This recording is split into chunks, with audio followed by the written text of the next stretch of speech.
প্রথম লক্ষণ জানবেন এই 7টা লক্ষণের ভীষণ গুরুত্বপূর্ণ সেটা হচ্ছে কোষ্ঠকাঠিন্য বা কনস্টিপেশন।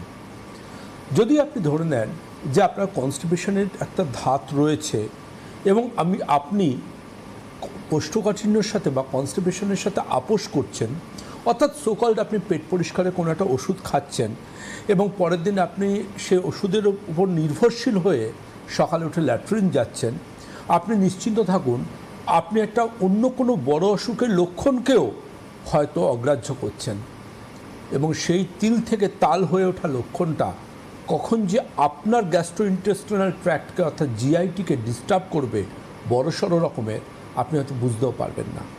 কনস্টিপেশনের সাথে আপোষ করলে কনস্টিপেশন একটা, দুটো, তিনটে গিফট খুব সহজে দিয়ে দেয়। কী কী তিনটে gift? Number 1 piles, number 2 fissure, number 3 fistula. আমরা বলি সব কিছুকে ইগনোর করুন, but never ignore the natural call of স্টুল।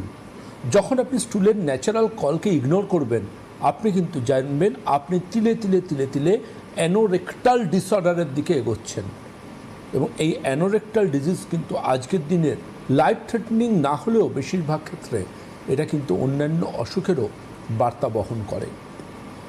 ফিশারের মতো অসুখ আজকের দিনে কিন্তু অনেক ক্ষেত্রে টিউবারকুলোসিসের মতো অসুখেরও জীবাণু বহন করতে পারে। ফিস্চুলা ইন অ্যানোর পাসের মধ্যে আমরা সিএস করে দেখেছি অনেক ক্ষেত্রে, তার মধ্যে কিন্তু টিউবারকুলোসিসের জীবাণুও রয়েছে অন্যান্য ব্যাকটেরিয়ার পাশাপাশি। সুতরাং আপনাকে কিন্তু সচেতন হতে হবে যে কনস্টিপেশন মানে এটা অন্য অসুখের লক্ষণ হতে পারে। ইনিশিয়ালি দেখবেন মাঝে মধ্যে হলো, হ্যাঁ আপনি জল কম খেয়েছেন, আপনার খাদ্য তালিকায় যথেষ্ট পরিমাণ ফাইবার ছিল না, আপনি খোসা সমেত ফল বা সবজি খান না, আপনি ফল খেলে জুস করে খান, কিংবা আপনি সবজির খোসা পুরোপুরি বাদ দিয়ে খান, আলটিমেটলি জানবেন ফাইবারের অভাবে আপনার শরীরে কিন্তু কনস্টিপেশন মাঝে মধ্যে হতে পারে। কিন্তু যদি আপনি এটা লক্ষ্য করেন কনস্টিপেশন আপনার প্রতিদিনের ঘুম থেকে ওঠা আর দাঁত মাজার পর থেকে শুরু হচ্ছে এবং যেটা কিন্তু প্রত্যেক দিনের মোটামুটিভাবে আপনার একটা হ্যাবিচুয়াল কনস্টিপেশন থেকে ক্রনিক কনস্টিপেশনে ট্রান্সফর্ম হচ্ছে, আপনাকে কিন্তু সচেতন হতে হবে, আপনাকে কিন্তু আপনার ডাক্তারবাবুর সাথে পরামর্শ করতে হবে। এটা অন্য কোনো অসুখেরও বার্তা বহন করতে পারে, সেটা থাইরয়েডও হতে পারে, এমনকি অন্য কোনো অসুখও হতে পারে। সুতরাং এই কনস্টিপেশনকে অবহেলা করবেন না। এই কনস্টিপেশন কিন্তু আপনাকে বেশ কিছু অ্যালার্মিং সাইন দেবে, যে অ্যালার্মিং সাইনগুলোতে কিন্তু আপনাকে সচেতন হতে হবে। সে অ্যালার্মিং সাইনগুলোর মধ্যে অন্যতম সেটা হচ্ছে রেকটামের কাছে একটা অস্বস্তি বা পেন। রেকটামের কাছে যদি আপনি মনে করেন একটা অস্বস্তি বা পেন থাকছে, আপনাকে কিন্তু বুঝতে হবে যে এটা কিন্তু আপনার চিন্তার কারণ। আপনি যদি এটা লক্ষ্য করেন রেকটামের কাছে ইচিং হচ্ছে বা জ্বালা করছে, আপনাকে কিন্তু আপনার ডাক্তারবাবুর ক্ষেত্রে পরামর্শ নিতে হবে।